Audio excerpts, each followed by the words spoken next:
America Bharat व्यापार परिषद ने कहा कि द्विपक्षीय व्यापार नीति मंच के तहत भारत और अमेरिका के बीच लगातार बातचीत से कारोबार में बाधाओं को दूर करने में मदद मिलेगी। USIBC ने अमेरिका और भारत के बीच द्विपक्षीय व्यापार वार्ता के नवीनतम दौर का स्वागत कर कहा कि इससे निवेश के उच्च स्तर को सुगम बनाने और वस्तुएं एवं सेवाओं में दो तरफा व्यापार को बढ़ावा मिलेगा। चीन में एक बुजुर्ग महिला 19वीं मंजिल से फिसल गई। वह अपने घर की बालकनी में धुले हुए कपड़ों को फैलाने आई थी। इसी दौरान उसका पैर फिसल गया और वह 19वीं मंजिल से नीचे गिरने लगी, लेकिन तभी एक चमत्कार हुआ जिससे महिला की जान बच गई। दरअसल ये मामला दक्षिणी चीन प्रांत का है, जहां एक 82 वर्षीय महिला अपने अपार्टमेंट की 19वीं मंजिल की बालकनी में कपड़े फैला रही थी। तभी उसका पैर फिसल गया और वह नीचे की ओर गिरने लगी। इस घटना का एक वीडियो भी सामने आया है। दक्षिण अफ्रीका की पंडित लूसी सिगबान ने हिंदुओं के आराध्य भगवान विष्णु पर एक किताब लिखी है, जिसे काफी पसंद किया जा रहा है। खास बात यह है कि किताब न सिर्फ हिंदुओं बल्कि अन्य धार्मिक समुदायों के लोगों में भी फेमस हो गई है। इस किताब में भगवान विष्णु के 1000 नामों का अंग्रेजी में अनुवाद किया गया है, ताकि इसे दक्षिण अफ्रीका के लोगों और विशेष रूप से ऐसे हिंदू युवाओं के लिए सुलभ बनाया जा सके जो हिंदी या संस्कृत नहीं पढ़ सकते। महाराष्ट्र के स्वास्थ्य मंत्री राजेश टोपे ने कहा कि कोरोना महामारी की तीसरी लहर दिसंबर में आ सकती है, लेकिन इसका प्रभाव हल्का होगा। एक न्यूज चैनल से बातचीत में उन्होंने कहा कि तीसरी लहर के दौरान मेडिकल ऑक्सीजन और ICU बेड की जरूरत नहीं होगी।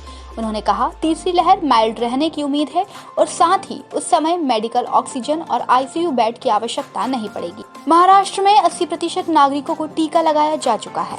संक्रमण का स्तर और मृत्यु दर वर्तमान में कम है। स्वास्थ्य विभाग ने मंगलवार को कहा कि महाराष्ट्र में मंगलवार से पहले 24 घंटों में 766 कोविड-19 संक्रमण और 19 मौत दर्ज की गई थी। यहां तक कि राज्य में सक्रिय मामले लगातार तीसरे दिन 10,000 से नीचे रहे। महाराष्ट्र में मंगलवार तक कोविड-19 मामलों की संख्या 66,31,297 थी। सतना जिले में मैहर के पास जीतनगर में एक भीषण सड़क हादसे में दंपति और उनके बेटा बेटी की मौत हो गई। दंपति और बेटी की मौत घटना स्थल पर, जबकि बेटे की मौत जबलपुर में ले जाने के दौरान हुई।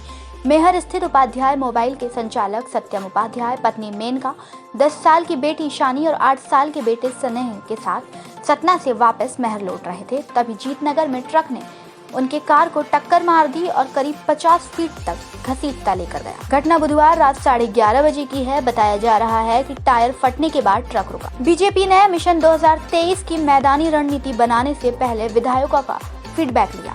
इसके लिए पार्टी के राष्ट्रीय सह संगठन महामंत्री शिव प्रकाश, प्रदेश प्रभारी पी मुरलीधर राव और प्रदेश अध्यक्ष VD शर्मा ने विधायकों से 1-to-1 चर्चा की। विधायकों से सवाल कॉमन थे। पंचायत से लेकर विधानसभा चुनाव तक की तैयारी से जुड़े सवाल किए गए।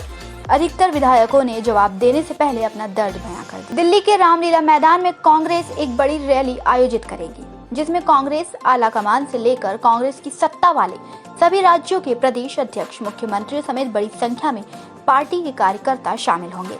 इस रैली का उद्देश्य आगामी चुनाव को लेकर भाजपा समेत तमाम दूसरी पार्टियों की सच्चाई जनता के सामने रखना और मुद्दों पर उनको घेरना शामिल है। भारत और न्यूजीलैंड के बीच कानपुर के ग्रीन पार्क स्टेडियम में पहला टेस्ट मैच खेला जा रहा है। इस मैच में विराट कोहली की गैर मौजूदगी में अजीत रहाणे कप्तानी कर रहे हैं। इस मैच में अजीत रहाणे के फैसले पर सवाल खड़े हो रहे हैं। दरअसल अजीत रहाणे ने शानदार फॉर्म में चल रहे तेज गेंदबाज मोहम्मद सिराज को प्लेइंग 11 से बाहर कर दिया। सोने चांदी के भाव में इस समय उतार चढ़ाव जारी है। दिल्ली पर गोल्ड में जमकर बिक्री हुई। त्योहारी सीजन खत्म होने के बाद अब शादियों का सीजन शुरू हो चुका है। ऐसे में सोना चांदी की कीमतों को बढ़ी हुई मांग का समर्थन मिलता है। सोना एक बार फिर धीरे धीरे 50,000 रुपए प्रति 10 ग्राम के भाव की तरफ बढ़ रहा है।